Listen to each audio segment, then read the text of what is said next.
it's interesting because there's only been 2 elections in the last 40 years since I really started keeping these statistics that the 18 to 29-year-old vote did not go to the Democrat. And that was 84, so smack in the middle, as you said, of the Reagan Revolution, and I believe it was 72. But otherwise, every single election, the youth vote has been majority Democrat. And there's a reason for that. Yes. Why do we stray to the dark side when we get older then? We don't. and this is, well, no, this is interesting because there's that classic conservative quote, which is, if you're under 20 and you're not a liberal, you don't have a heart. If you're over 20, if you're under 30 and not a liberal, you don't have a heart. If you're over 30 and not a conservative, you don't have a brain.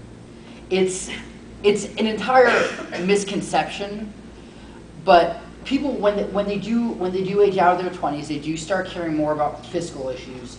And from Reagan's time to now, basically this Lee Atwater, Karl Rove era, they've done a very good job as defining Democrats as tax spend liberals, as big wasteful governments.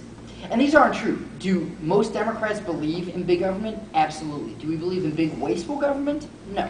And especially if you go, we were saying this earlier, if you look at young Democrats and young Republicans, we all hate wasteful spending. A T. It's a matter of we've grown up listening to our parents complain about wasteful government this and wasteful government that. So we do want big government. We believe, and the core difference between Democrats and Republicans is that Democrats can do good. That the government can do good. And Republicans believe that, they want a government small enough to flush down to the toilet. But it's a matter of redefining. It's a matter of saying you can be a Democrat and not be a big fan of taxes. You can be a Democrat and, not be a fan of wasteful spending. And as we've been defining this, you've seen a trend of people leaving their 20s and still remaining Democrats. And this generation is the first one in a while. You've seen an uptick in people not only willing but eager to represent themselves and to call themselves Democrat. It's also the first time in a while you've seen people eager to call themselves liberal, which, as you know, for the past 20 years has kind of been a term. But, Democrats and liberals the terms are coming back because they're being redefined. So I don't know if I'd say that, we grow evil as we get older. But I also think that that's the importance of having the strong structure of, a good group of young Democrats in each district. I think, having that and using the young Democrats in every area as sort of a breeding ground and a training ground to take the reins for the party in the future is one of the reasons we have this group.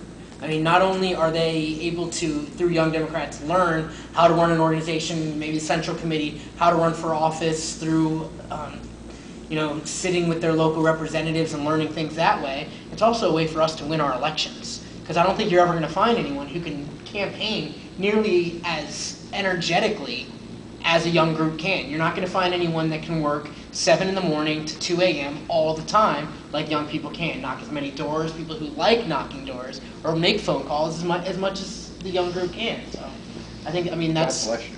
And I think that's one of the important things of keeping our group strong so that we don't have that trend towards the conservative.